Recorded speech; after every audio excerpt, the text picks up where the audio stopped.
తండ్రి అయిన దేవుడి నామం నుండి ప్రభు అయిన యేసుక్రీస్తు నామం నుండి మీకు கிருபா கனிகரம் கல்காக. இந்த நல்ல நேரத்திலேயும் தேவனுடைய வார்த்தையை பகிர்ந்து கொள்ளும்படியாக தேவன் செய்த பெரிதான பெருமைகளுக்காகவும் மற்றும் மூத்த சகோதரிய குடும்பத்திற்காகவும் மற்றும் தலைவர்களுக்காக என்னுடைய நன்றியை நான் தெரிவித்துக் கொள்கிறேன். ఈ మంచి సమయంలో దేవుని వాక్యాన్ని పంచుకోవడానికి దేవుడి ఇచ్చిన అనుగ్రహానికి మన పెద్ద సహోదరుని వర్గ వారికి నా వందనములు. எல்லாம் நல்லா இருக்கீங்களா? అందరూ బాగున్నారా? எத்தனை பேர் சந்தோஷமா இருக்கு? நாமத்துக்கு மகிமையாக దేవుడి నామానికి మహిమ కలుగుగాక. மத்தியானம் செய்தி எடுக்கிறதுன்றது ஒரு பெரிய டாஸ்க் தான். పోయిన తర్వాత వాక్యం చెప్పడం అంటే చాలా కష్టమైన పని. உண்மையிலே எனக்கு ரொம்ப சோர்வு தான். నాకు చాలా నీరసంగా ఉంది.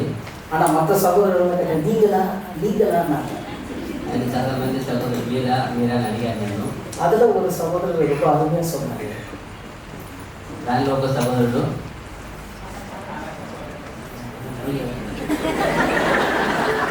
ஆரம்பமே அது ஒரு சகோதரர் இடத்துல ரொம்ப அருமையா சொன்னாரு.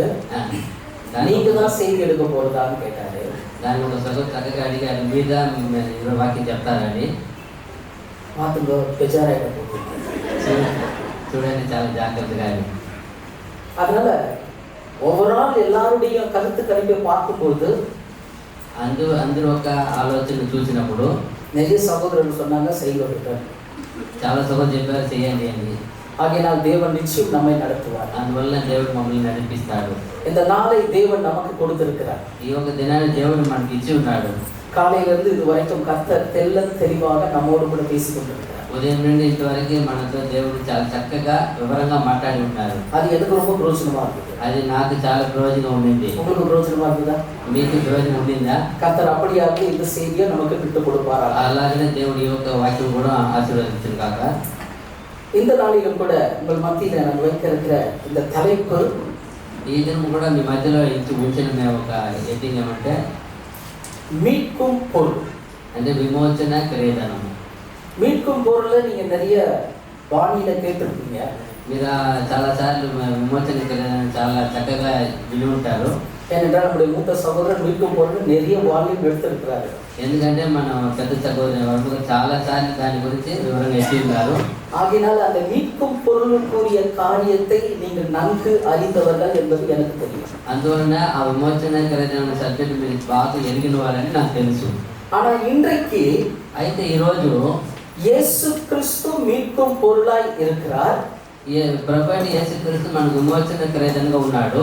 அந்த மீட்கும் பொருளை குடும்பமாக நாம் ருசித்திருக்கிறோமா?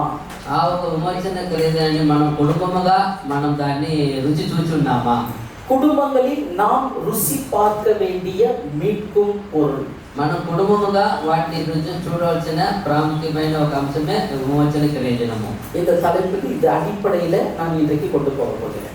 దాని ఒక అంశాన్ని ఈరోజు చాలా బేస్ నుండి ఈరోజు తీసుకుపోతున్నాను. 1 தீமோத்தேயு 2ஆம் அதிகாரம் 6வது வசனம். 1 తిమోతి 2:6 వచనం. ఈయన అన్నిటికీ విమోచన క్రయధనముగా తను తానే సమర్పించుకున్నాడు.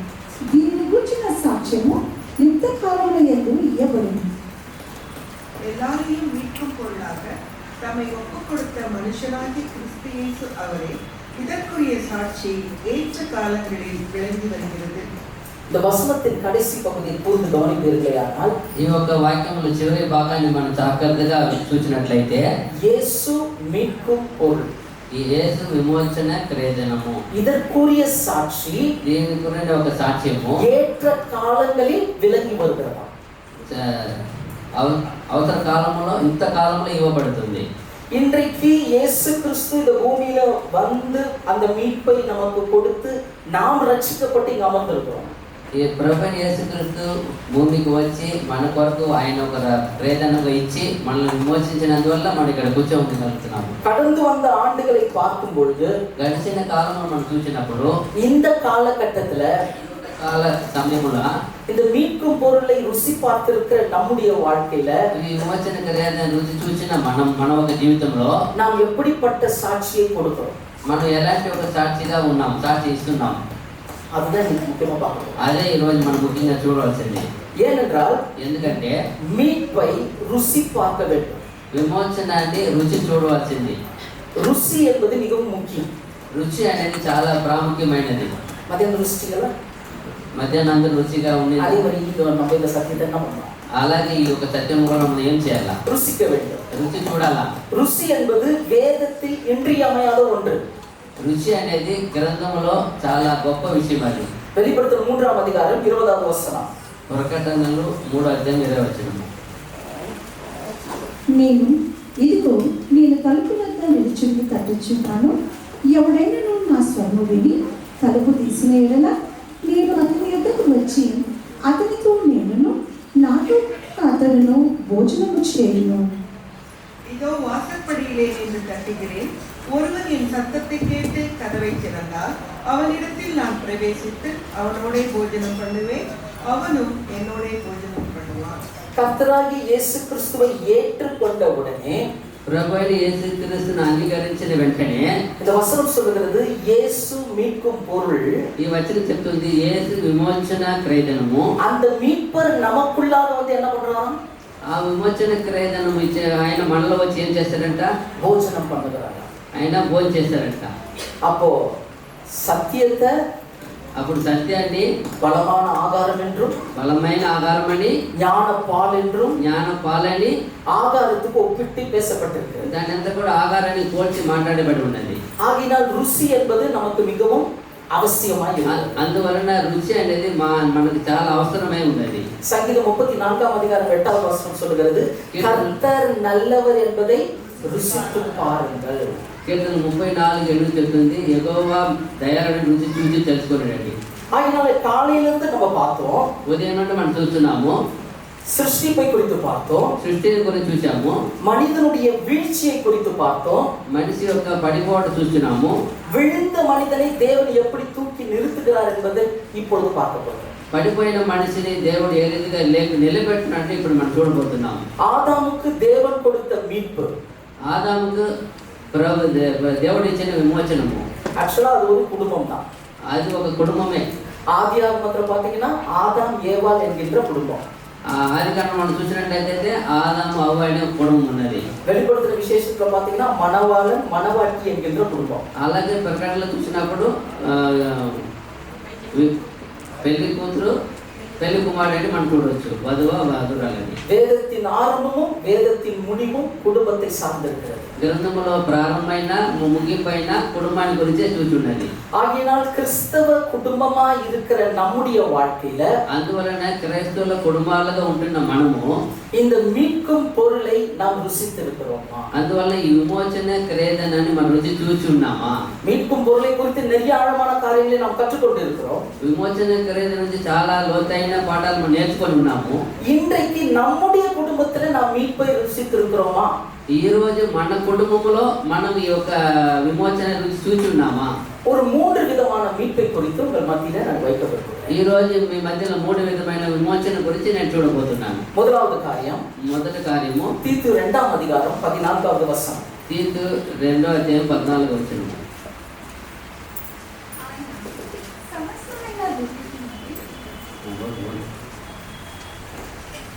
ఆయన సమస్తమైన దుర్నీతి నుండి మనల్ని విమోచించి సత్క్రియలందు ఆసక్తి గల ప్రజలను తన కోసము పవిత్రపరచుకొని తన సొత్తుగా చేసుకొనుటకు తాను తానే మన కొరకు అర్పించుకొనెను. அவர் நம்மை சகல அக்கிரமங்களிலிருந்து மீட்டுக்கொண்டு சகல அக்கிரமத்திலிருந்து மீட்டுக்கொண்டு தமக்குரிய சொந்த ஜனங்களாகவும் நற்கிரியைகளை செய்ய பக்தி வைராக்கியம் உள்ளவர்களாகவும் நம்மை சுத்திகரிக்கும்படி நமக்காக தம்மை தாமே ஒப்புக் கொடுத்தார். இந்த வசனத்துல தெளிவா சொல்லுது, இயேசு ஒப்பு கொடுக்கப்பட்டதின் நோக்கம். ఈ వచనం చాలా చక్కగా చెప్తుంది. యేసు అప్పగింపబడిన ఒక ఉద్దేశము சுத்திகரிப்பின் மீட்பை நமக்கு கொடுக்கிறது. పరిశుద్ధపరిచి విమోచన ఇచ్చే దాని గురించి మాట్లాడుతుంది. கொலோசியர் 1:14 కూడా మనం వాసిద్దాం. కొలొస్సీయులు 1:14. కొలొస్సీ 1:14 చూసినప్పుడు, ఆ కుమారుని యందు మనకు విమోచనము అనగా పాప క్షమాపణ కలుగుచున్నది. குமாரனாகிய அவருக்குள் அவருடைய இரத்தத்தினாலே பாவ மன்னிப்பாகிய மீட்பு நமக்கு உண்டாயிருக்கிறது. பாவ மன்னிப்பாகிய மீட்பு அவருக்குள் நமக்கு உண்டாயிருக்கிறது. పాప క్షమాపణ ఆయనలో మనకు నియమించబడి ఉన్నది.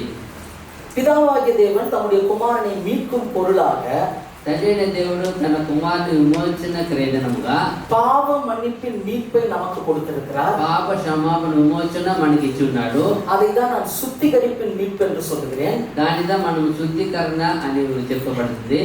ரட்சிப்பை அனுபவிக்கிற குடும்பமாய் இருக்கக்கூடிய நாம் రక్షణాన్ని అనుభవించే కుటుంబంగా ఉంటున్న మనము இந்த சுத்திகரிப்பின் மீட்பை ருசித்திருக்கிறோமா? ఈ యొక్క శుద్ధీకరణ ఒక భావాన్ని మనం రుచి చూసి ఉన్నామా?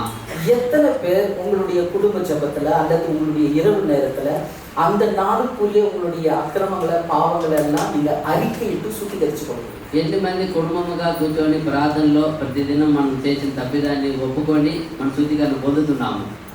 பாவத்தினுடைய தன்மை மிகவும் அதை அறிந்து கொள்வது மிகவும் முக்கியம். పాపం యొక్క విధాన్ని మనం ఎరిగేదే చాలా ముఖ్యమైన విషయము. காலையில பிரதர் பேசும்போது அந்த ஒரு விஷயத்தை தான் ரொம்ப அருமையா ஃபோக்கஸ் பண்ணாங்க. ఉదయం మాట్లాడిన సహోదరుడు ఆ విషయాన్ని చాలా చక్కగా వివరించారు. மனிதனுடைய வீழ்ச்சிக்கு காரணம் మనిషి పడిపోవడం ఒక కారణము, மிக முக்கியமான காரணம் பாவம். చాలా ముఖ్యమైన కారణము పాపము. ஒருத்தர்கிட்ட போயிட்டு பாவம்னா என்னன்னு ஒரு கேள்வி கேளுங்க. ఎవరి దగ్గర వెళ్ళి మీరు ఒక దగ్గర పాపం అంటే ఏమని అడగండి. லிஸ்ட் போடுவாங்க. லிஸ்ட் போடுவாங்க. పెద్ద ఒక లిస్ట్ ఇస్తారు.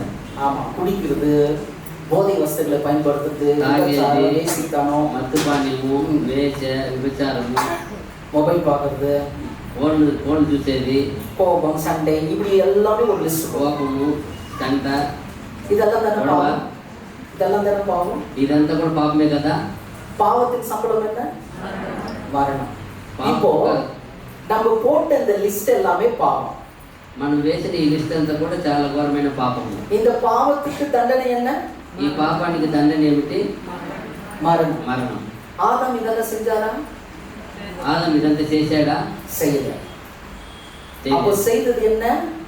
ఆయన చేసింది ఏమి? ஒரே ஒரு விஷயம் தான், ரொம்ப முக்கியமான காரியம். ఆయన ఒక్కటే చేశాడు, ముఖ్యమైన కార్యం. கீழ்ப்படியாமை. ఆయన చేసింది లోబడిపోవడము. கீழ்ப்படியாமை. ఆయన లోబడలేదు. இன்றைக்கு இந்த கீழ்ப்படியாமைன்ற ஒரு விஷயம், ఈ లోబడలేదు అనే ఒక విషయము நம்ம குடும்பத்துல இருக்குதா இல்லையா? మన కుటుంబం ఉందా లేదా?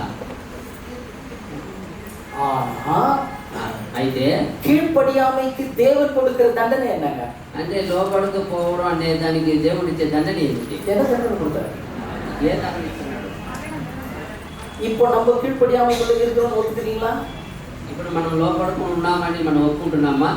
దేవుడిக்காக ஜெபிக்கிறேன், దేవుడి కార్యం కొరకు ప్రార్థిస్తున్నాను, బైబిల్ వాసిக்கிறேன், బైబిల్ చక్కగా ధ్యానిస్తున్నాను, சபைக்கு கரெக்ட் டைம்க்கு வரேன், సంఘానికి వస్తున్నాను, எல்லாம் செய்யறேன், అన్ని విషయాలు బాగా చేస్తున్నాను, தீர்மானம் எடுக்கிறோம், తీర్మానం కూడా చేస్తున్నాను. செய்யறோமா? చేస్తున్నామా? இல்ல. లేదు. எத்தனை வாலிப பிள்ளைங்க உங்க வீட்டுல கூட்ட குரலுக்கு வந்து நிக்கிறீங்க? ఎంత యవన పిల్లలు ఒక తల్లిదండ్రులు పిలిచిన ఒక గొంతుకు వచ్చి నిలబడతారు. திங்கக்கிழமை கூப்பிட்டா செவ்வாய்க்கிழமை வந்து நிற்கிறாங்க. సోమవారం పిలిస్తే మంగళవారం వచ్చి నిలబడి పెట్టి ఉన్నారంట. இதுக்கு பேர் என்ன சொல்லலாம்? దీనికి ఏమని పేరు పెట్టేది? கீழ்ப்படியாமை. దీనికి పేరు లోపడకుండా పోవడం. இப்போ இந்த கீழ்ப்படியாமைக்கு தேவன் கொடுக்கிற தண்டனை, ఈ లోపడకుండా పోవడానికి దేవుడిచ్చే దండన மரண தண்டனை. మరణ దండన. ஆனா இன்னைக்கு நம்ம ஜீவனோடு கூட இருக்கிறோம்னா, అయితే మనం జీవితం ఉన్నామా?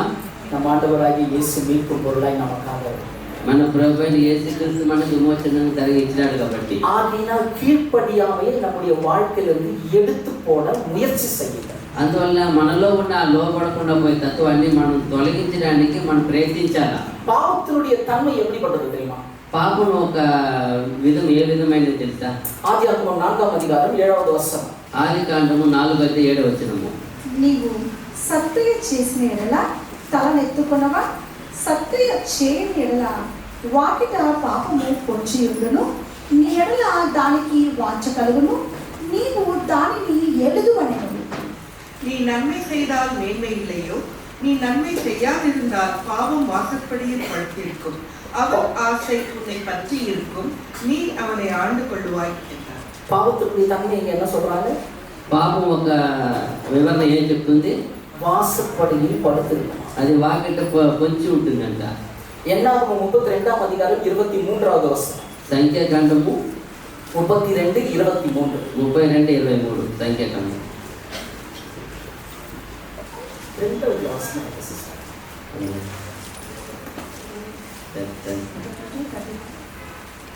என்னாகும் 32:23. మీరు అట్లు చేయని ఎడల యెహోవా దృష్టికి పాపము చేసిన వారగుదురు కనుక మీ పాపము మిమ్మును పట్టుకొనును అని తెలుసుకొనుడి. நீங்கள் இப்படி செய்யாமல் போனால் கர்த்தருக்கு விரோதமாக பாவம் செய்தவர்களாய் இருப்பீர்கள். உங்கள் பாவம் உங்களை தொடர்ந்து பிடிக்கும் என்று நிச்சயமாய் அறியுங்கள். நிச்சயமாய் அறிவீர்கள். என்னென்ன? మీరు చాలా చక్కగా మీరు తెలుసుకొనుంటే ఖచ్చితంగా మిమ్మల్ని అది పాపం தொடர்ந்து பிடிக்கும். పాపం మిమ్మల్ని వెంబడించి పట్టుకొనండి, వెంటాడి పట్టుకొనండి. பாவம் வாசப்படியில் படுத்திருக்கும். పాపము వాకిట పొంచి ఉంటుంది. பாவம் தொடர்ந்து பிடிக்கும். పాపం వెంబడించి పట్టుకుంటుంది. பாவத்தின் சம்பளம் மரணம். పాపం ఒక జీతము మరణము. அப்போ பாவத்தினுடைய தன்மை இப்படியா வளர்ந்துகிட்டே வருது. పాపం ఒక విధానం దాని యొక్క పరిహారం చూసినప్పుడు ఇన్ని విధాలుగా ఉన్నాయి. இந்த பாவத்தினுடைய உச்சக்கட்ட வீரியம் என்னன்னா, இந்த பாவத்தினுடைய உச்சக்கட்ட வீரியம் என்னன்னா, ఈ యొక్క పాపం ఒక పరిపూర్ణత పక్కం ఏమంటే ஏசாயா 59ஆம் அதிகாரம் 2வது வசனம். యెషయా గ్రంథము 59:2. 59:2. యెషయా 59:2.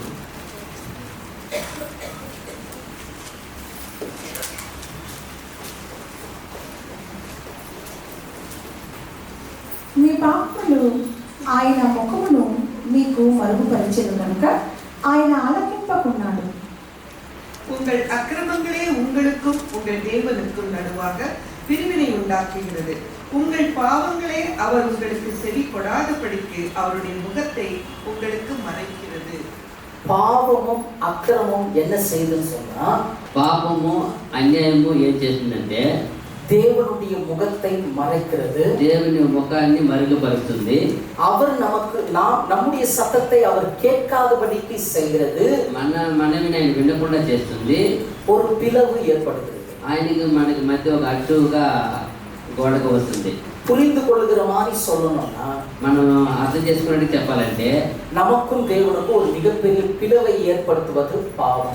మనకు దేవుడి మధ్య గొప్ప అగాధము ఏర్పడిపోయినట్టు అయిపోతుంది. இந்த பாவத்திற்கு பரிகாரம் இயேசுவின் ரத்தம். ఈ యొక్క పాపానికి పరిహారం యేసుక్రీస్తు యొక్క రక్తము. அவருடைய ரத்தம் சகல பாவங்களை நீக்கி நம்மை சுத்திகரிக்கும். ఆయన ఒక రక్తము మనము సమస్త పాపముని మనకు పవిత్రంగా చేయను. மீட்கும் பொருளை ருசி பார்க்கின்ற நாம், విమోచన క్రియని రుచి చూస్తున్న మనము நம்முடைய குடும்பங்களிலே இந்த சுத்திகரிப்பின் மீட்பை ருசி பார்த்து இருக்கிறீர்களா? మన ఒక కుటుంబంలో ఈ యొక్క శుద్ధీకరణ మన రుచి చూసి తెలుసుకొని ఉన్నామా? இன்றைக்கு ஒரு தீர்மானம் எடுங்கள்.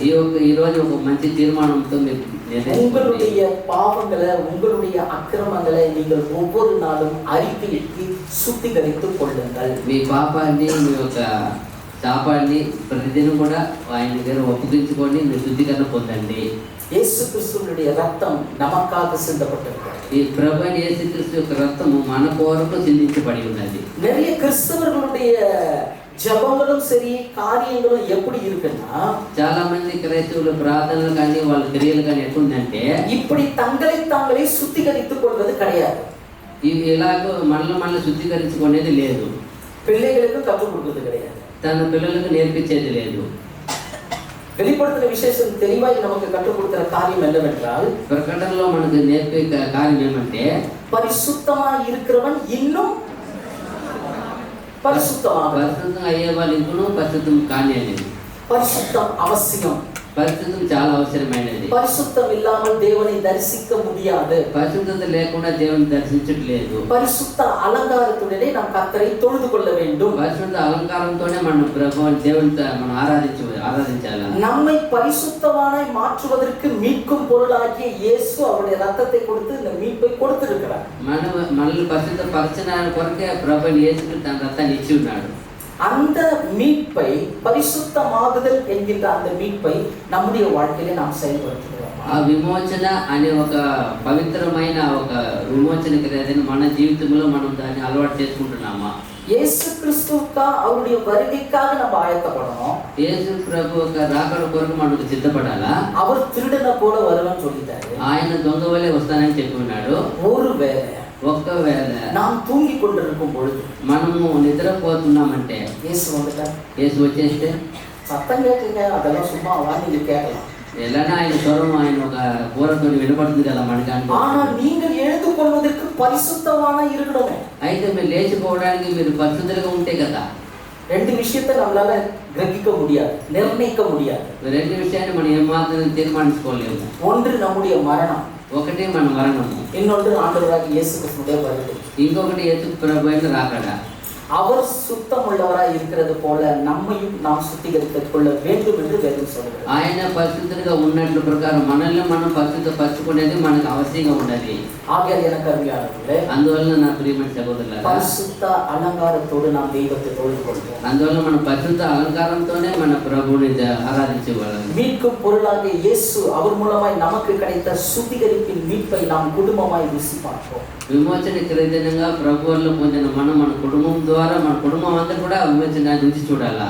அதுதான் இந்த தீத்து 2:14 தெளிவா 3 விஷயத்தை அங்க சொல்றாங்க. తీతు 2:14లో చక్కగా 3 విషయాలు తెలుపుతున్నది. ஒன்று, சகல அக்கிரமங்களிலிருந்து நம்மை மீட்கிறார்.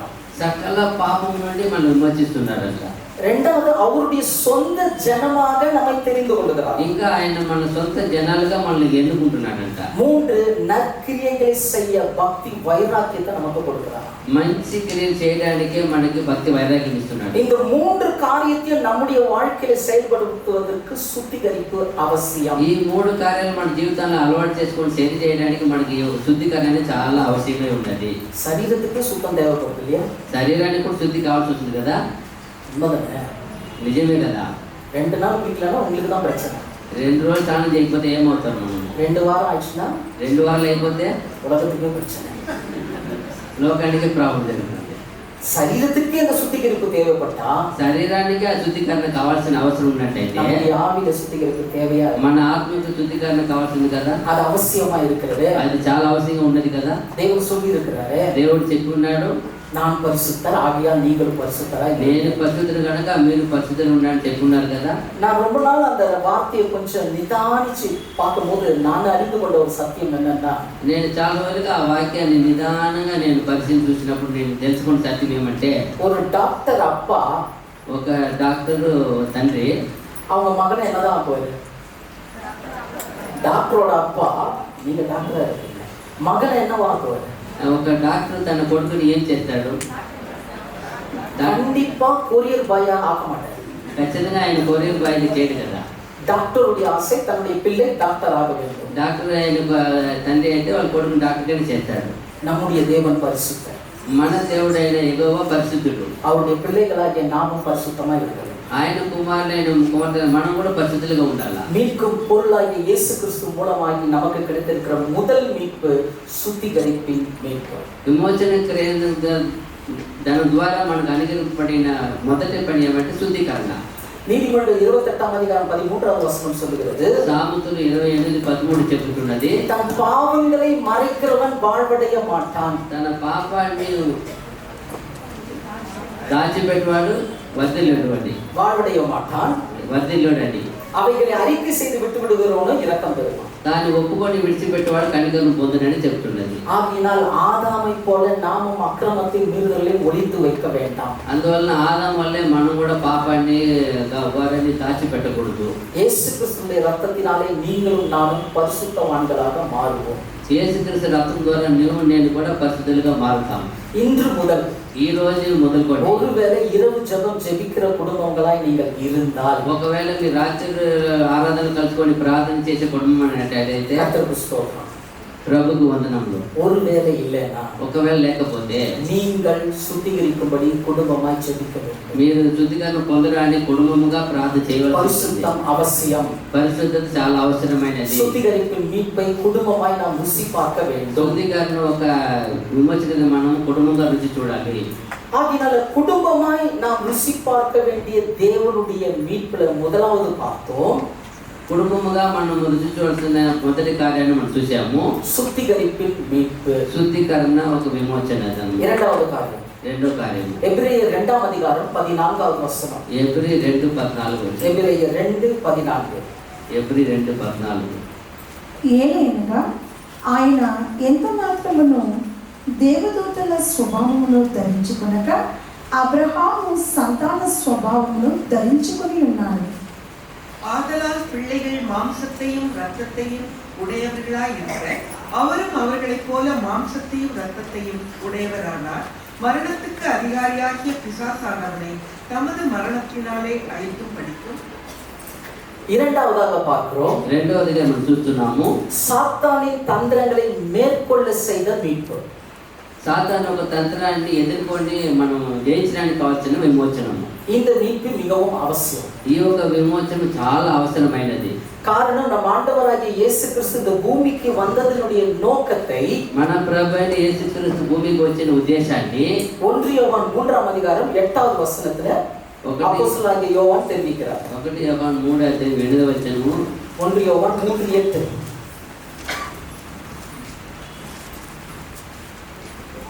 అపవాది మొదటి నుండి పాపం చేయించున్నాడు కనుక పాపము చేయవాడు అపవాది సంబంధి. అపవాది యొక్క క్రియలను లయపరచుటకే దేవుడి కుమారుడు ప్రత్యక్షమాయను. பாவம் செய்கிறவன் பிசாசினால் உண்டாயிருக்கிறான், ஏனெனில் பிசாசானவன் ஆதி முதல் பாவம் செய்கிறான். பிசாசுடைய கிரியைகளை அழிக்கும்படிக்கே தேவனுடைய குமாரன் வெளிப்பட்டார். பிசாசின் கிரியைகளை அழிக்கும்படிக்கு தேவனுடைய குமாரன் வெளிப்பட்டார். సాతాను యొక్క క్రియలను అంతం చేయడానికి ప్రభువైన యేసు ప్రభువు వచ్చినాడు. சாத்தான் தற்காலத்துல எப்படி செயல்படுகிறான்? సాతాను ఈ యొక్క కాలంలో ఏ రీతిగా ఆయన మనలో క్రియ చేస్తున్నాడు. ఎఫెసీయుల 6ఆం అధికారం, ఎఫెసీ 6వ అధ్యాయము 11-12. 11-12. మీరు అపవాది తంత్రములను ఎదిరించుటకు శక్తివంతులగునట్లు దేవుడిచ్చు సర్వాంగ కవచమును ధరించుకున్నది. ఏలయనగా మనము పోరాడినది శత్రులతో కాదు కానీ ప్రధానులతోనూ అధికారులతోనూ ప్రస్తుత అంధకార సంబంధులకు లోక నాదులతోనూ ఆకాశ మండలం అందున్న దురాత్మల సమూహములతోనూ పోరాడుచున్నాము. நீங்கள் பிசாசின் தந்திரங்களோடு எதிர்த்து நிற்க திராணி உள்ளவர்களாகும்படி தேவனுடைய சர்வாயுத வர்க்கத்தையும் தரித்துக் கொள்ளுங்கள்.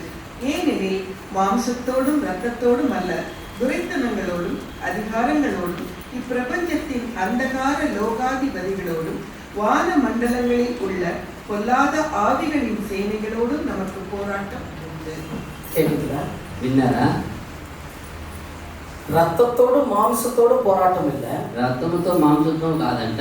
ஒரு பெரிய சாத்தானுடைய சேனையோடு நமக்கு போராட்டம் இருக்கு. ఒక పెద్ద సాతాను ఒక గుంపుతో మనకు పోరాటం ఉంది. சாத்தான் தற்காலத்துல விசுவாசிகளை எப்படி மேற்கொள்ளுகிறான் என்றால், ఈ యొక్క చివరి కాలంలో సాతానుడు ఏ రీతిగా విశ్వాసాలను పడగొడుతున్నాడంటే தந்திரம் செய்கிறான். అంటే వాళ్ళు తంత్రము చేస్తున్నాడు. சாத்தான் ஒரு தந்திரக்காரன். సాతాను ఒక తంత్రమైన వ్యక్తి. இந்த தந்திரத்தை பயன்படுத்தி ఈ యొక్క తంత్రాన్ని మనం యూజ్ చేసుకొని 1 பேதுரு 5ஆம் அதிகாரம் 8வது வசனம் சொல்லுகிறது, 1 పేతురు 5:7 చెప్తున్నది, அவன் எவனை விழுங்கலாமோ என்று வகை தேடி சுற்றித் திரிகிறான்.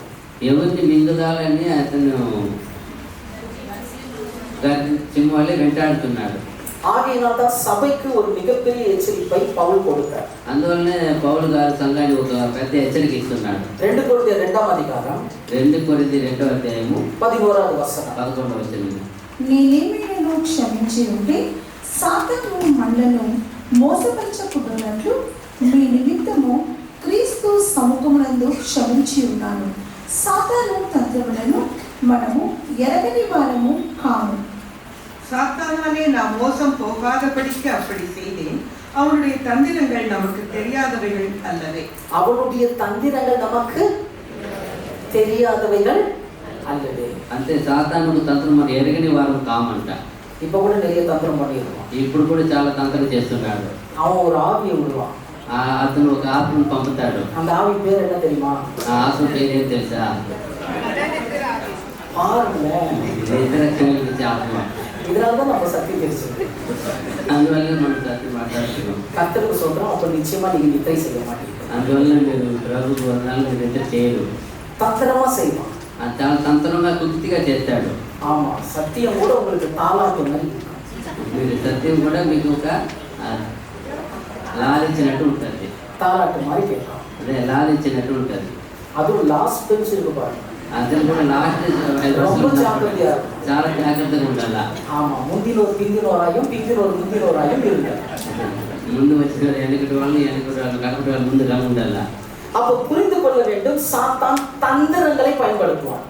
సాతాను యుక్తిని ప్రయోగిస్తాడు.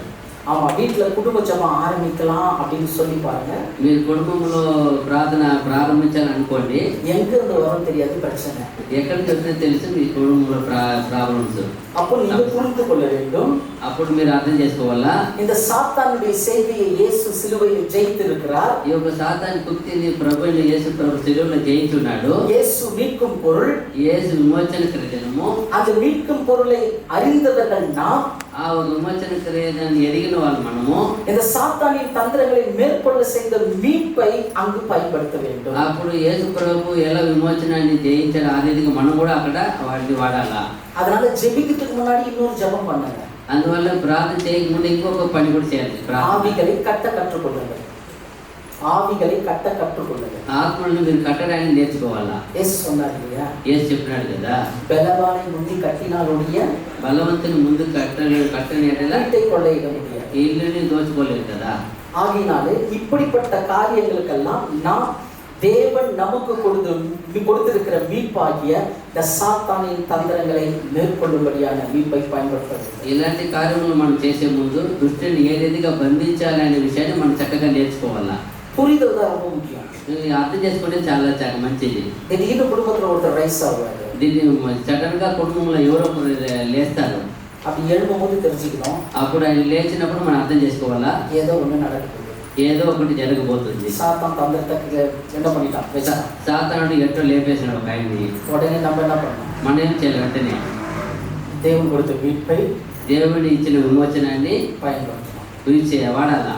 இயேசுவை போல நீங்களும் அமைதியாக இருக்கணும். యేసు లాగా మీరు కూడా శాంతపడిగా ఉండాలా. நீ 4 பேசுறியா, మీరు నాలుగు మాట్లాడతారా, எனக்கு 8 தெரியும். ఆ? 8 தெரியும். నాకు ఎనిమిది తెలుసు. నాకు உனக்கு 8 தெரிஞ்சா నీకు 8 తెలిస్తే எனக்கு 14 தெரியும். నాకు 10 తెలుసు.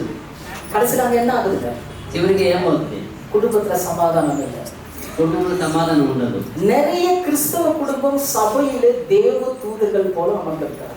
చాలా మంది కుటుంబంలో దేవదూతల వల్లే ఉంటారు. வீட்டுல போய் பார்த்தா ఇంట్లో పోయి చూస్తే கர்த்தருக்கு ஸ்தோத்திரம், கர்த்தருக்கு ஸ்தோத்திரம். ప్రభు వందనాలు. நீங்க சிரிக்கிறத பார்த்தா మీరు నవ్వునే చూస్తే நிறைய குடும்பங்கள் அப்படி இருக்கும். ఈ மாதிரி చాలా కుటుంబాలు ప్రాబ్లం ఉన్నట్టుగా ఉంది. நம்முடைய குடும்பத்துல சமாதானத்தை விதைத்தவர் இயேசு. మన కుటుంబంలో సమాధానాన్ని విత్తిన వాడు ప్రభు యేసు క్రీస్తు. அதனால இயேசு சொன்னார், என் சமாதானத்தையே நான் உனக்கு கொடுக்கிறேன். అందుకే ప్రభు యేసు చెప్పారు, నా సమాధానం మీకు ఇచ్చుచున్నానని. வைத்து போகிறேன்னு சொன்னார். ఉంచి వెళ్తున్నాను అన్నాడు. என் சமாதானத்தை நான் உங்களுக்கு வைத்து నా போகிறேன். సమాధానాన్ని మీకు ఉంచి వెళ్తున్నాను చెప్పాడు. வைக்கப்பட்ட சமாதானத்தை யார் எடுக்க வேண்டும், ఉంచిన సమాధానం ఎవరు తొలగించగలుగుతారు, நம்ம தான் எடுக்கணும். మనమే తీసుకోవాల్సింది. அதை எடுக்காதபடிக்கு சாத்தான் தந்திரங்களை செய்வான். దాన్ని ఎత్తుకోకుండా సాతానుడు యుక్తి చేస్తాడు. ஆமா, நல்ல அழகு மூஞ்சி கூட விகாரமா தெரியும். చాలా అందమైన వాళ్ళు కూడా చాలా ఘోరంగా కనపడతారు. இதெல்லாம் சிம்டம்ஸ். ఇదంతా ఒక సిగ్నల్ అన్నమాట. உடனே நம்ம என்ன பண்ணிடணும், వెంటనే మనం ఏం చేయాలా, மீட்கும் பொருளை உள்வாங்கிக் கொள்ளுங்கள். విమోచన క్రియదాన్ని లోపల కలిగించండి. இந்த சாத்தானுடைய தந்திரங்களை மேற்கொள்ளும்படியான மீட்பை அறிக்கையிடுங்கள். సాతానుడు యుక్తి చేసే ఒక తంత్రాన్ని మనం ఎదిరించడానికి ప్రభువు యేసు ఇచ్చిన ఒక విమోచనని వాడాలా. அவனுடைய அணுகுமுறையே தந்திரம் தான். వాళ్ళు మనలో ఒక அணுகுமுறையே అనుసరించేదే ఒక తంత్రమైన విషయమే. எபேசியர் 4ஆம் அதிகாரம் 14வது வசனம் வாசிங்க. ఎఫెసీ 4:14 వచనం. 4:14 4:14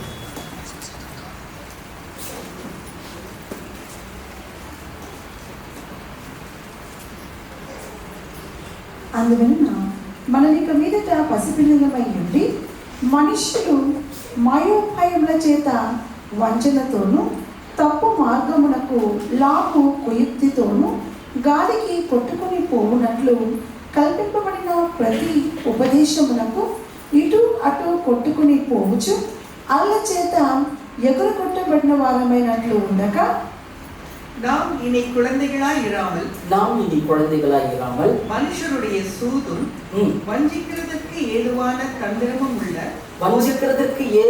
தந்திரமுள்ள போதகமாகிய பலவித காற்றினாலே அலைகளைப் போல அடிபட்டு அலைகிறவர்களாய் இராமல்.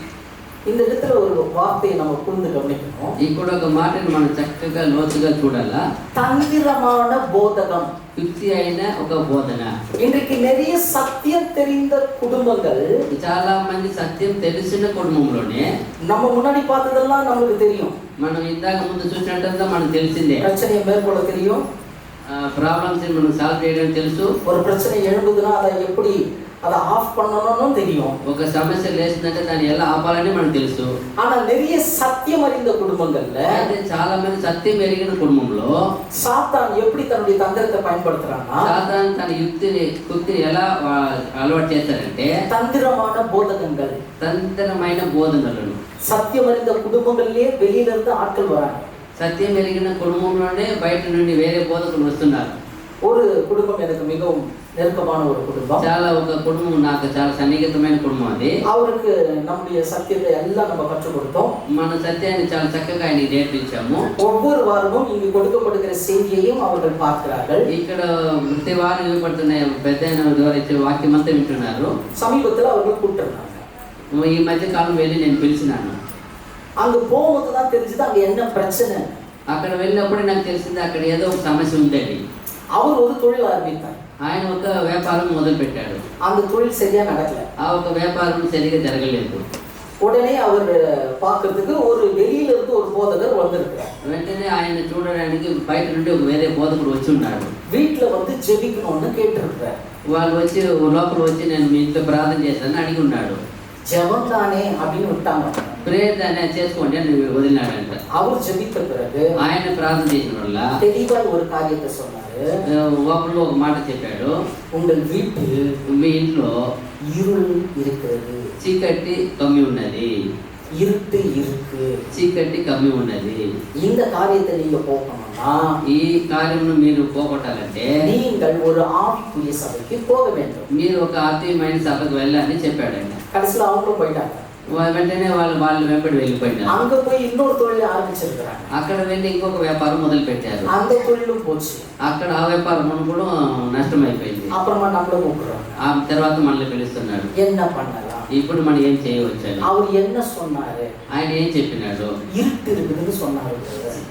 చీకటి ఉందని చెప్పినారు కదా. உன் வீட்டுல நீ கண்ண மூடு, నీ మీ ఇంట్లో మీరు కళ్ళు మూసుకోండి, என்ன தெரியுது, ఏం తెలుస్తుంది. కళ్ళు మూసుకుంటే కనపడుతుంది, இருட்டு தான் தெரியும். చీకటిదా కనపడుతుంది. அவன் உண்மையை தான் பேசியிருக்கான். ఆయన నిజమే చెప్పాడు కదా. அவன் நீ பிசாசு தந்திரமா உன்னை வேற ஆங்கிள் யோசிக்க வச்சுட்டான். దుష్టుడు నేను వేరే విధంగా ఆలోచించి పెట్టాడు. சரி, பிரச்சனை ஏன் தொழில் சரியா நடக்கல, ఏం ప్రాబ్లం అంటే ఎందుకు వ్యాపారం జరగలేదు. அது ஒரு மளிகை கடை. అది ఒక ప్రొవిజన్ స్టోర్. இவருக்கு ஊழியத்தின் மீது வாஞ்சை அதிகம். ఈయనకి సేవ మీద చాలా వాంఛ. ஒரு 1 hour கடையை திறக்கிறது, ఒక గంట సేపు అంగడి ఓపెన్ చేసేది, 2 hour வெளியில ஊழியத்துக்கு போறது, 2 గంటల సేపు స్వార్థకు వెళ్ళిపోయేది. கட்டாயமாக செவ்வாய், வியாழன், ஞாயிறு விடுமுறை. ఈ 3 రోజులు మంగళవారము, బేస్తవారము, శుక్రవారం 3 రోజులు కంటిన్యూ హాలిడేస్. அப்புறம் தொழில் எங்க நடக்கும், ఎలా వ్యాపారం జరుగుతుంది. அதான் சொன்ன பிரச்சனை இதுதான். ఇదే మీకు ఒక ప్రాబ్లం. சாத்தான் என்ன பண்ணிட்டான்னா, దుష్టుడు ఏం చేశాడంటే வேறு விதமான வேறு பிரச்சனையை காண்பித்து వేరే ఒక విషయాన్ని మీ మధ్యలో తెచ్చేసి உங்களுடைய வீக்னஸை பயன்படுத்திட்டான். మీ ఒక వీక్నెస్ ఏమో వాటిని అలవాటు చేసుకున్నాడు. சத்தியம் தெரிந்த நிறைய குடும்பங்கள் விழுகிறது, ஞாபகம் வச்சுக்கணும். సత్యం ఎరిగిన కుటుంబాలు ఇలాగనే పడిపోతున్నది. அங்க இது தெரிஞ்சது, வெளிச்சம் தெரிஞ்சது, అక్కడ వెలికి తెలిసింది, இங்க ஒரு எலுமிச்சை பழம் இருந்துச்சு, ఇక్కడ ఒక నిమ్మ పండు ఉండింది, அங்க ஒரு தகுடு இருந்துச்சு, అక్కడ ఒక రేకు ఉండింది. இது பெரிய லெவல்ல வளர்ந்துட்டு இருக்கு. ఇది చాలా గొప్ప విషయంగా ఎదుగుతా ఉంది. இப்போ சில வீடுகள்ல போனா எண்ணெயை கேட்கறாங்க. ఈ చాలా ఇంటికి నేను వెళ్ళినప్పుడు నన్ను కూడా అడుగుతున్నారు, தகுடெல்லாம் எடுப்பீங்களா? మీరు రేఖలు తీస్తారా, தகுடெல்லாம் எடுப்பீங்களான்னு கேட்குறேன். మీకు రేకులు తీస్తారా అని అడుగుతారు నన్ను. நீங்க கீழே வைங்க, நான் எடுக்கிறேன். నేను చెప్తాను మీరు కింద వేయండి నేను తీసుకుంటాను చెప్తాను. தாராளமா எடுக்கிறேன், ఆ? தாராளமா எடுக்கிறேன். సరే, దానికి ఏం ప్రాబ్లం, నేను తీస్తాను చెప్తాను. ஏன்னா ஜனங்க இதை விரும்புறாங்க, ఎందుకంటే జనాలు ఆ రీతిగా పడిపోతున్నారు, சத்தியத்தை விட்டுட்டாங்க. సత్యం వదిలివేస్తున్నారు. சாத்தானுடைய இந்த தந்திரங்களை பின்பற்றி இன்றைக்கு அநேக ஜனங்கள் ஓடுது. సాతాను యొక్క చుట్టూలో పడిపోయి ఈ రీతిగా పలుకుతున్నారు వాళ్ళ వెంబడి. பொண்ணுக்கு கல்யாணம் ஆகலையா? మీ కూతురికి పెళ్లి కాలేదా? எதிர்பார்த்த இடத்துல காலேஜுக்கு சீட்டு கிடைக்கலையா? మీరు అనుకున్న చోట్ల కాలేజ్ సీట్ దొరకలేదా? நிறைய விஷயங்கள் தடையாகுதா? చాలా విషయాలు మీకు అడ్డంగా వస్తుందా? இந்த பிரச்சனைகளை உட்கார்ந்து கரெக்டா ஒரு ஊழியக்காரன் அனுப்புறான். దానికి ఒక సొల్యూషన్, ఒక ప్రాబ్లానికి సరైన ఒక సేవను పంపుతున్నాడు అక్కడికి. ஒன்றை தெளிவாய் புரிந்து கொள்ளுங்கள், ఒకటి మీరు చాలా చక్కగా అర్థం చేసుకోండి. எங்களையும் என்னையும் தேவன் தம்முடைய குமாரனை கொண்டு மீட்டு இருக்கிறார். మిమ్మల్ని నన్ను ఆయన కుమారుని ద్వారా మళ్ళీ విడిపించున్నాడు. இயேசு மீட்கும் பொருள், యేసు విమోచన క్రయధనము. அந்த மீட்கும் பொருள் மூலமாக ఆ విమోచన క్రయధన మూలంగా உங்களையும் என்னையும் மீட்டவர் నన్ను మిమ్మల్ని విమోచించి ஏற்ற வேலையில் ஏற்ற காரியத்தை செய்ய மாட்டாரா? ఏ సమయంలో ఏం చేయాలి చేయడా? சொல்லுங்க, చెప్పండి. கட்டாயமா செய்வார். నిశ్చయంగా చేస్తాడు. அந்த புரிதல் இல்லாம ఆ ఒక అర్థం చేసుకోవడం లేకపోతే நிறைய ஜனங்கள் இன்றைக்கு வேறு விதமா சென்று கொண்டிருக்கிறார். చాలా జనాలు ఈ రోజు వేరే విధంగా వెళుతున్నారు. நான் திரும்ப திரும்ப சொல்றது சத்தியம் அறிந்த குடும்பங்களை பத்தி నేను சொல்றேன். మరలా చెప్పేది సత్యం ఎరిగిన కుటుంబాల్లో జరుగుతున్నది. இதுல இன்னொரு ஒரு தம்பி ஒருத்தர் வந்தாரு. ఇంకొక తమ్ముడు వచ్చినాడు. தேவனுடைய வல்லமையை இந்த சபையில நான் பார்த்தேன். దేవుని ఒక గొప్ప தேவனுடைய வல்லமை என்னன்றது இந்த சபையில நான் பார்த்தேன். ప్రభావం నేను ఈ సంఘం చూశానని చెప్తున్నాడు. நீங்களும் தெரிந்து கொள்ள வேண்டுமானால் வாருங்கள். మీరు కూడా ఎదగాలంటే రండి. நான் இன்னொரு சபையில போய் பேசுவது வழக்கம். ఇంకొక సంఘం వెళ్ళి మాట్లాడేది అలవాటు. அங்கிருந்து என்ன வாலண்டியர் கையை பிடிச்சு கூப்பிட்டு போனார் அந்த சபைக்கு. అక్కడి నుంచి నన్ను చాలా బలవంతంగా లాక్కుపోయినాడు. அந்த பாஸ்டர் பார்த்தேன், பேசினேன். ఆ ఒక పాస్టర్ చూసి మాట్లాడాను. பேசின உடனே அவர் சொன்னாரு, మాట్లాడాను ఆయన చెప్పాడు, வந்துட்டீங்க, వచ్చినారు, ஒரு 10 நிமிஷம் பேசிட்டு போங்களேன். ఒక 10 నిమిషాలు మాట్లాడి వెళ్ళండి అని. நானும் 10 நிமிஷம் பேசினேன். నేను కూడా 10 నిమిషాలు మాట్లాడాను. பேசிட்டு போயிட்டேன். మాట్లాడి వెళ్ళిపోయాను. கடைசி லாஸ்ட் பெஞ்ச் அங்க உட்கார்ற மாதிரி உட்காந்துட்டேன். నేను కూడా వెళ్ళి లాస్ట్ బెంచ్లో కూర్చున్నాను. மறுபடியும் அந்த ஐயா அங்க வந்து வந்தாரு. మళ్ళీ ఆయన వచ్చినాడు, అక్కడికి என்கிட்ட வந்தாரு. నా దగ్గరికి వచ్చినాడు. நீங்க பேசும்போதே ஆடும்னு நினைச்சேன், మీరు பேசும்போதே ஆடும்னு நினைச்சேன். మీరు మాట్లాడినప్పుడు ఏమైనా ఆడతారా అనుకున్నాను. ஆடல. అయితే మీరు ఆడలేదు. யாரு? మీరు ఎవరు అన్నారు. அங்க உட்காந்துக்கிறாங்க பத்தியா, பிங்க் கலர் சாரி போட்டுட்டு அந்த அம்மா. చూడండి, అక్కడ కూర్చున్నారు కదా పింక్ కలర్ శారీ ఆమె అన్నారు. எனக்கு அந்த அம்மாவுக்கு சம்பந்தம் இல்லை. నాకు ఆమెకి సంబంధం లేదు. நான் பேசினா அவங்க ஏன் ஆடணும்? నేను మాట్లాడితే వాళ్ళు ఎందుకు ఆడాలా? அவர் சொன்னாரு. ఆయన చెప్పాడు. நான் பேச இந்த தம்பி சும்மா இருங்க அண்ணா, கொஞ்சம் சும்மா இருங்கண்ணா. నేను మాట్లాడేటప్పుడు తప్పుడు ఆయన ఊరికే ఉండి చెప్తూ ఉన్నాడు. அட இருடா தம்பி, ஒழுங்கா பேசிட்டு வரேன். ఉండా తప్పుడు నేను ఆయనతో మాట్లాడాను. என்னதான் நம்ம கத்துக்கலாம், ఏంటో ఆయన నేర్చుకోవచ్చు, என்னதான் சொல்லி கொடுக்க வரான்னு பார்ப்போம். ఏంటో ఆయన నేర్పిస్తాడని చూస్తాం మనం. உடனே அவர் சொன்னாரு, వెంటనే ఆయన చెప్పినాడు, உட்கார். కూర్చో. நானும் அவன் தம்பியை உட்காந்துட்டோம். నేను அந்த அம்மா கூப்பிட்டாரு. ఆ అమ్మాయిని పిలిచినాడు. ఆమెని ஜெபம் பண்ண ஆரம்பிச்சாரு. ప్రార్థన చేసి మొదలు పెట్టాడు. உண்மையிலேயே அந்த அம்மா பாம்பு மாதிரி ஆட ஆரம்பிச்சு. వెంటనే ఆమె పాములాగా ఆడాను మొదలు పెట్టాడు. கத்தாவே நான் பார்த்தேன். ప్రభువా నేను చూశాను. இவ்வளவு நேரம் அமைதியா இருந்தது அந்த அம்மா என்ன ஆயிடுச்சுப்போம்? ఇప్పుడు ఇంతసేపు ఊరికే ఉండేది ఇప్పుడు பாம்பு ఏమైపోయింది? மாதிரி ஆடுது. ఇప్పుడేం పాములాగా ఆడుతోంది. அவரு ரொம்ப எல்லாம் பண்ணிக்கிட்டு எல்லாம் செஞ்சுட்டு ఏమమ్మా చేస్తున్నాడు, చేయి పెట్టి ఆయన திடீர்னு 2 கையை மேல தூக்குது அந்த அம்மா. సడన్ గా ఆయన రెండు చేయి పైకి. உடனே ஒரு ஆய் ஆய் ஆய்ன்றாரு. వెంటనే ఆయన బెదిరిస్తున్నాడు. இந்த సైடு ஒருத்தர் அந்த சைடு ஒருத்தர் வந்தாங்க. ఇద్దరు వచ్చారు రెండు పక్కల నుండి. விட்டு వదిలే చెప్పినారు. பின்னாடி போய் நின்னுட்டாங்க. వెళ్ళిపోయిన ఇద్దరు. மறுபடியும் ஜெபிக்கிறாரு. మరలా ప్రే చేస్తున్నారు. அந்த అమ్మ கையை மேல தூக்குது. మరలా చేయి పైకి ఎత్తుంది. மறுபடியும் ஏய் మళ్ళా ఆయన బెదిరిస్తున్నాడు. వదిలే. புரியல. ఏం అర్థం కాదు. சபையில என்ன நடக்குதுன்னு தெரியல. సంఘంలో ఏం జరుగుతుందో అర్థం కాదా. கடைசியில ஒரு பெரிய போராட்டமாயி 2 பேரும் பைசல் பண்ணி விட்டுட்டாங்க. లాస్ట్ వచ్చి పోరాటం అయ్యి ఇద్దరు విడిపోయినారు. இவரு ரொம்ப டயர்ட் ஆயிட்டாரு. ఏం చాలా టైర్డ్ అయిపోయినారు. வந்து உட்கார்ந்தாரு. చాలా కూర్చున్నాడు. தேவனுடைய வல்லமை எப்படிப்பட்டது தெரியுமா? దేవుని ఒక బలం ఏమిటి తెలిసిందా? இப்படிப்பட்ட ஆவிகள் நமக்கு அடங்க வேண்டும். ఇలాంటి ఆత్మ మనకు లోపడాలా. நான் சொன்னேன் ரொம்ப நல்லது. మరి మంచిది. ஆனா ஒரே ஒரு டவுட். అయితే ఒక డౌట్ నాకు. அந்த అమ్மா கையை தூக்கும்போது ఆమె చెయ్యి ఎత్తినప్పుడు நீங்க ஆய் ஆய் మీరు ఏదో ఒకటి అరుస్తున్నారు కదా. 2 பேரும் வராங்க. ఇద్దరు వస్తున్నారు. விட்டு వదిలేమంటారు. பின்னாடி போயிட்டாங்க. వెనకాల వినపడాను. இதான் எனக்கு புரியல. ఇప్పుడు నాకు ఇదే అర్థం కాదు. அவர் சொன்னாரு, ఆయన చెప్పినాడు, ஐயா అయ్యా வெளிநாட்டுல எனக்கு தெரிஞ்ச ஒரு ஊழியர் இருக்காரு. దూరదేశంలో ఒక సేవకుడు ఉన్నాడు. அவர் என் மீது மிகுந்த அன்பு. ఆయనకి చాలా ప్రేమ నా మీద. ஒரு இம்போர்ட்டட் ஃபேப்ரிக்கா அவர் எனக்கு அனுப்பிச்சாரு. ఆయన ఒక కొత్త విషయంగా నాకు పంపాడు. அதுல 4 சஃபாரி ட்ரெஸ்ஸஸ் தைச்சாரு. అదే నాకు ఒకసారి 4 సపరేట్ డ్రెస్ కుట్టించున్నాడు. சஃபாரி பார்த்துருக்கீங்களா? చూస్తున్నారు సపరేట్ డ్రెస్. நிறைய பாக்கெட் இருக்கும். நிறைய பாக்கெட். చాలా ప్యాకెట్లు ఉంటాయి. இது ரெகுலரா ஓட்டுறாரு பொழுது இந்த பேய. ఇది రోజు ఆయన ఈ రైతుగా దెయ్యాన్ని వెళ్ళి కొట్టేవాడు అనమాట. பிங்க் கலர் சாரி பேய். పింక్ కలర్ దెయ్యం అది. இது ரெகுலரா ஓட்டுது பொழுது நமக்கு தெரியாது. ఇది రెగ్యులర్ గా పోయే సమస్య మనకు తెలియదు అనమాట. இது மேல கை தூக்குது பாருங்க. ఈ పై ఎత్తింది చూడండి. இது போடும்போது ஒரு பாக்கெட்டை போட்டு எடுத்துட்டு இருந்துச்சு. ఆయన పైన చేయి వేసి ఎత్తేస్తుంటాను. சஃபாரில கீழே 2 பாக்கெட் காணோம்.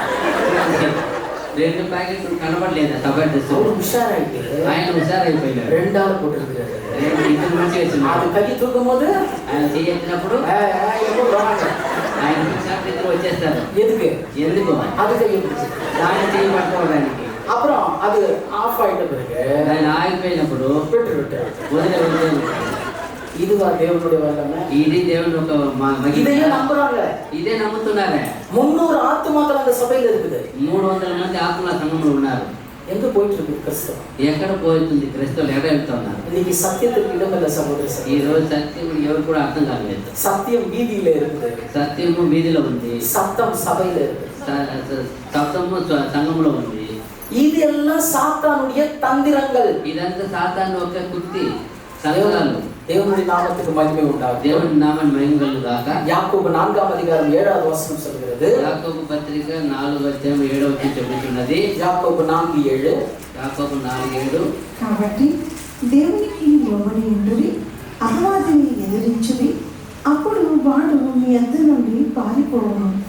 ஆகையால் தேவனுக்கு கீழ்ப்படிந்திருங்கள், பிசாசுக்கு எதிர்த்து நில்லுங்கள், அப்பொழுது அவன் உங்களை விட்டு ஓடி போவான். பிசாசுக்கு எதிர்த்து நில்லுங்கள், సాతానికి ఎదిరించి నిలబడండి, அப்பொழுது அவன் உங்களை விட்டு అప్పుడు ఆయన వాడు మిమ్మల్ని వదిలి நடந்து போவான். నడిచిపోతాడు, పారిపోతాడు. அப்படின்னு நீங்க சொல்றீங்க. பிசாசுக்கு எதிர்த்து நின்னால் அவன் என்ன பண்ணுவானா? సాతానికి ఎదురు నిలబడితే పోతాడు అతడు. இந்த வசனத்தை கொஞ்சம் நிதானிச்சு பாருங்களேன். ఈ వచనం ఒక నిదాన్ని చూడండి. சாத்தான் எவ்வளவு பெரியவன். సాతాను ఎంత గొప్పవాడు. மார்னிங் ஸ்டார்னு சொல்றாங்க. అది వేకువ చుక్క అని చెప్తున్నారు, ఉదయ నక్షత్రం అని. ஒரு விஷயத்துல சொல்லணும்னா, ఒక విషయం చెప్పాలంటే மனிதனை பார்க்கிலும் சாத்தான் கொஞ்சம் ஒரு படி மேலதான். ஒத்துக்கிறோம்ல? మనుషుల కంటే సాతాను కొంచెం ఎక్కువనే కదా. அந்த சாத்தானை దుష్టుడిని సాతాను நாம் தேவனுக்கு கீழ்ப்படிந்து మనం దేవుడికి లోబడితే அவனை நாம் எதிர்க்கும் போது వాడిని మనం ఎదిరించినప్పుడు அவன் ஓடி போவான். వాడు పారిపోతాడు. எப்படி இருக்க போறாங்க? ఎలా ఉంది చూడండి. நல்ல வாட்ட சாட்டமா ஹைட் வெயிட்டா ஒரு பவுன்சர் பாய் ஒருத்தர் வந்து நிக்கிறாரு. చాలా గంభీరంగా ఒక మంచి బయలువాన్ లాగా ఒక మంచి వచ్చి எல்லாரும் அவரை பார்த்து அலறாங்க. అందరూ ఆయన చూసి భయపడారు. கிட்ட போய் ஹேன்னு ஓடுறாரு. ఆయన మనం పోయి ఒక బెదిరించిన ఆయన పారిపోతాడు. எப்படி இருக்கும்? ఎలా ఉంది చూడండి. அந்த மாதிரி தான் தேவன். అలాగే దేవుని ఒక శక్తి అనేది. ఈ பிரபஞ்சத்தின் பிரபுதான். నువ్వు ప్రపంచానికి ప్రభువే. இந்த உலகம் அவனுக்குரியதா இருக்கிறதுதான். ఈ ఒక సంవత్సరం వారికి ఉండవచ్చు. மீட்கும் பொருளாகிய இயேசு கிறிஸ்து மூலமாக, అయితే విమోచన ఇచ్చిన యేసు ప్రభు ద్వారా, இயேசு கிறிஸ்துவின் ரத்தத்தினாலே, యేసు ప్రభు రక్తం ద్వారా பிசாசுடைய கிரியைகளை நீங்களும் நானும் மேற்கொள்ள முடியும். సాతాను కుక్తిని నువ్వు నేను ఎదిరించి జయించవచ్చు. இனிமே மொபைல கையில எடுத்தீங்கன்னா, ఇంకా మీరు మొబైల్ ఫోన్ చేసి ఎత్తుకున్నారంటే, ஆண்டவரே என்னுடைய விரல் ஓடக்கூடாது, దేవుడా నా వేలు పరిగెత్తకూడదు, என்னுடைய விரல் ஓடக்கூடாது, నా వేలు పరిగెత్తకూడదు. ஏன்னா இன்னைக்கு தேவனுக்கு எவ்வளவு நேரம் கொடுக்குறோம்? ఈ రోజు మనం దేవునికి ఎంత సమయం ఇస్తాము? மொபைலுக்கு எவ்வளவு நேரம் கொடுக்குறோம்? మొబైల్ ఫోన్కి ఎంత సమయం ఇస్తాము? சாத்தானுடைய தந்திரம், ఇదంతా దుష్టుని యొక్క తంత్రాలు, அடையாளம் கண்டுகொள்ளும். ఇదంతా మీరు ఒక శిఖరంగా చూసుకోండి. உங்களை தேவனிடத்திலிருந்து பிரித்து, మిమ్మల్ని దేవుని దగ్గర నుండి విడిపించి, உங்கள் ஜெப நேரத்தை திருடி, మీ యొక్క ప్రార్థన సమయాన్ని దొంగిలించి, உங்கள் வேத வாசிப்பின் நேரத்தை திருடி, మీ యొక్క వాక్య ధ్యానం చేసే టైంను దొంగిలించి, போட்டவள பாக்கெட்ல வைக்கலாம், கம்பளம்ல பாக்கெட்ல வைக்கலாம். ఎప్పుడు చూసినా మీరు పాకెట్లో ఇచ్చి పెట్టేసినట్టు దాన్ని. ஆவியா ஜாக்கிரதையா. అందువల్ల మీరు జాగ్రత్తగా ఉండండి. குடும்பங்கள் ருசி பார்க்க வேண்டிய தேவனுடைய மீட்பு. కుటుంబంలో రుచి చూడవలసిన దేవుని యొక్క విమోచన. அதுல முதலாவது பார்த்தோம், దాని మొదలవది చూసాము, சுத்திகரிப்பின் மீட்பு. విమోచన శుద్ధీకరణ అనేది. இரண்டாவதாக பார்த்தோம், రెండవది చూసాము, சாத்தானின் தந்திரங்களை மேற்கொள்ள செய்கிற மீட்பு. సాతాను ఒక తంత్రాన్ని జయించే ఒక విషయాన్ని. மூன்றாவதுగా எபேசியர் 1:14 ఎఫెసీ 1:14 దేవుని మహిమకు కీర్తి కలుగుటకై ఆయన సంపాదించుకున్న ప్రజలకు విమోచనము కలుగు నిమిత్తము ఈ ఆత్మ మన స్వాస్యములకు సంచకరుడుగా ఉన్నాడు. அவருக்கு சொந்தமானவர்கள் அவருடைய மகிமைக்கு புகழ்ச்சியாக மீட்கப்படுவார்கள் என்பதற்கு ஆவியானவர் நம்முடைய சுதந்திரத்தின் அச்சாரமாய் இருக்கிறார். எபேசியர் 1:14 தெளிவாய் சொல்கிறது. ఎఫెసీ 1:14 చాలా చక్కగా చెప్తుంది. தேவனுடைய மகிமைக்கு புகழ்ச்சியான மீட்பு. దేవుని యొక్క మహిమకి విమోచనకరంగా ఉండే ఒక మహిమ. தேவனுடைய மகிமைக்கு புகழ்ச்சியான மீட்பு நம்முடைய குடும்பங்களிலே நாம் ருசி பார்க்க வேண்டும். దేవుని యొక్క మహిమకరంగా ఉన్న విమోచనకరాన్ని మనం రుచి చూడాల్సి వస్తుంది. தேவன் நமக்கு கொடுத்திருக்கிற இந்த மீட்பு, దేవుడు మనకి ఇచ్చిన విమోచనకరము ஒவ்வொரு நாளும் ప్రతిదినం కూడా நாம் ருசி பார்க்கணும். మనం రుచి చూడాలా. வெளியில போறோம், బయట వెళ్తున్నాము, திரும்ப வீட்டுக்கு போறோம், మళ్ళీ ఇంటికి వస్తున్నాము. போயிட்டு வர்றது ஒரு பெரிய விஷயம் இல்ல, వెళ్ళి వచ్చేది గొప్ప సమస్య కాదు. ஆனா வெளியில போன நிறைய பேர் திரும்ப అయితే చాలా మంది వెళ్ళి తిరిగి ఇంటికి లాగలేకపోతున్నారు. கர்த்தர் நம்முடைய ஜீவனை பாதுகாக்கிறார். మనం ప్రభు మన జీవాన్ని కాపాడి ఉన్నాడు. அவருடைய மகிமைக்கு புகழ்ச்சியாக நம்மை மீட்டெடுத்தார். ఆయన ఒక మహిమకు విమోచనంగా మనల్ని విడిపించున్నారు. ஆகையால் அவர் நம்மை பாதுகாக்கிறார். అందువల్ల ఆయన మనం భద్రపరుస్తున్నాడు. நிறைய பிரச்சனைகள் நம்முடைய குடும்பங்களில் எழும்பும்போது, చాలా ప్రాబ్లం మన కుటుంబంలో లేచినప్పుడు நம்மை அறியாமல் நம்மை மேற்கொள்கிற மிகப்பெரிய சாத்தானுடைய ஆயுதம் என்ன தெரியுமா? మనల్ని తెలియకుండా మనలో లేచే ఒక సాతాను ఆయుధం ఏం తెలుసా? பயம். భయం అనేది. இந்த பயத்திலிருந்து தேவன் அநேக முறை நம்மை மீட்டெடுத்தார். ఈ భయం నుండి మనం చాలా సార్లు ప్రభు మనం తొలగించి కాపాడినాడు. வேதம் சொல்லுகிறது, దేవుడు చెప్పేది, தேவன் நமக்கு பயமுள்ள ஆவியை கொடாமல் దేవుడు మనకు భయం కలిగిన ఆత్మకు ఇవ్వక அன்பும் பலமும் ఆ ప్రేమ బలము కలిగిన தெளிந்த புத்தியுள்ள ஆவியை கொண்டு తెలివైన ఆత్మను మనకి ఇచ్చి ఉన్నాడు. ஆகினால் எனக்கு அருமையானவர், అందువల్ల మా ప్రేమను தேவனுடைய மகிமைக்கு புகழ்ச்சியான மீட்பை நம்முடைய குடும்பங்களில் దేవుని యొక్క మహిమగరగా ఉండవలసిన విమోచనాన్ని మనం రుచి చూడాలా. நம்முடைய வாழ்க்கையில நடக்கிற ஒரு சின்ன சின்ன காரியத்துல எல்லாம் தேவன் நம்மோடு கூட இருக்கிறார். మన జీవితంలో జరిగే చాలా చిన్న చిన్న కార్యములు కూడా ప్రభు మనతో ఉన్నాడు. சின்ன சின்ன காரியங்களுக்கெல்லாம் தேவன் நமக்கு உதவி செய்கிறார். చాలా చాలా చిన్న విషయాలు కూడా తండ్రి దేవుడు మనకు సహాయం చేస్తున్నాడు. அவருடைய நாமம் மகிமைப்படும்படி, அவருக்கு புகழ்ச்சி ஆகும்படி நமக்கு நிறைய நன்மைகளை செய்கிறார். ఆయన నామానికి మహిమ కలిగినట్టు మన కార్యానికి ఆయన సహాయం చేస్తున్నాడు. இதற்கெல்லாம் மூல காரணம் என்னவென்றால், దీనికంటే మూల కారణం ఏమిటంటే அவர் நம்மை மீட்டிருக்கிறார். ఆయన మనల్ని విమోచి ఉన్నాడు. நமக்காக ஒரு விலை கிரயம் கொடுத்திருக்கிறார். మన కొరకు ఆయన కుమార్ని క్రయధనం ఇచ్చి ఉన్నాడు. ஆகையால் நாம் மீட்கப்பட்டவர்களாய் இருக்கிறோம். అందువల్ల మనం విమోచన పొందిన వాళ్ళగా ఉన్నాము. வேதம் கற்றுக் கொடுக்கிற மிக முக்கியமான கருப்பொருளாகிய இந்த மீட்கும் பொருள், గ్రంథము నేర్పించే మిగ ముఖ్యమైన కరువైన విమోచన క్రయధనము நம்முடைய வாழ்க்கையில ஒவ்வொரு இடத்துலயும் நம்ம ருசிப்போம். మన జీవితంలో ప్రతి స్థానంలో మనం రుచి చూడాలా. எத்தனை எதிரிகள் நமக்கு இருக்கிறாங்க, మన కొరకు ఎన్ని మంది శత్రువులు ఉన్నారు. நிறைய பேருடைய எண்ணங்கள் நம்ம இருக்க கூடாதுன்னு இருக்கு. చాలా మంది హృదయంలో ఉండే ఆలోచన ఏమంటే మనం ఉండనే కూడదని. ஆனா அப்படிப்பட்ட இடங்களிலெல்லாம் கர்த்தர் நம்மை தலை தூக்கி நிற்க செய்திருக்கிறார். అయితే అలాంటి సందర్భంలో కూడా దేవుడు మన తల ఎత్తుకున్నట్టుగా చేశాడు. முடியாத சூழ்நிலையில நமக்கு உதவி இருக்கிறாரு. మనకు చాలా మంది అవ్వదు అప్పుడంతా చాలదు అప్పుడంతా ఆయన మన సహాయం చేసి ஏற்ற வேலை ஏற்ற வண்ணமாய் தேவைகளை చాలా சந்தித்திருக்கிறார். మంచి సమయం ఆయన కావాల్సిన అన్ని అనుగ్రహించి ఉన్నాడు. தேவனுடைய மகிமைக்கு புகழ்ச்சியான மீட்பு. దేవునికి మహిమకరంగా ఉండే ఒక విమోచన క్రయధనం. ஆக்சுவலா இன்னைக்கு வரும்போது கூட ఈరోజు చాలా చూసి వచ్చినప్పుడైతే என்னுடைய மனைவி வேதம் வாசித்தாங்க. మా భార్య వాక్యం ధ్యానించింది. 2 நாளுக்கு முன்னாடி 2 రోజుల ముందు பேச்சே வரல, ఆమెకి మాట రాలేదు. మాట రాలేదు. ట్రైన్ல வரும்போது கூட பேச்சே வரல. ట్రైన్ వచ్చినప్పుడు మాట రాలేదు. ஆகினால் நாங்க கொஞ்சம் சந்தோஷமா வந்தோம். అందువల్ల మనం సంతోషంగా వచ్చినాం. ஆனா இங்க வந்தோடனே பிரதர் பைபிள் வாசிக்க சொல்லிட்டாரு. ఇక్కడ వచ్చినప్పుడు బ్రదర్ బైబిల్ చదవమని చెప్పారు. அந்த அம்மா சொல்லுது, எப்படியாவது சொல்லி ஸ்டாப். ఎట్లన్నా మీరు చెప్పి నన్ను ఆపేయండి. అழைపు దేవుడు కొడుతుంది. అయితే పిలుపు దేవుడు ఇచ్చింది. కండిపా నీ అది చేయడానికి బలనే. ఖచ్చితంగా నువ్వు దేవుడు బలం ఇచ్చారు. వెళ్ళండి. దేవుడి నామమునకు మహిమ ఉండాలి. దేవుడి నామాన్ని మహిమ కలుగుగాక. వేద భాషగా కథకు వేసేదా. దేవుడు ధ్యానించడానికి చిన్న అనుగ్రహించాడు. చిన్న విషయం చిన్న చిన్న విషయాలు தேவனுடைய மீட்பை நாம் ருசி பார்க்கிறோம். దేవుని యొక్క విమోచన రుచి చూడవచ్చు. உங்க கையில என்ன இருக்குதோ அது தேவன் உங்களுக்கு கொடுத்திருக்கிறது. దేవుడు మీ చేతికి ఏమున్నదో అంతా దేవుడు ఇచ్చింది. ஆகையினால மீட்கும் பொருளாகிய நம் ஆண்டவராகிய இயேசுவை విమోచన క్రియమైన మా ప్రభుని యేసుక్రీస్తుని நம்முடைய కుటుంబంగள்ல நாம் ருசி பார்க்க வேண்டும். మన కుటుంబంలో మనం రుచి చూడాలి.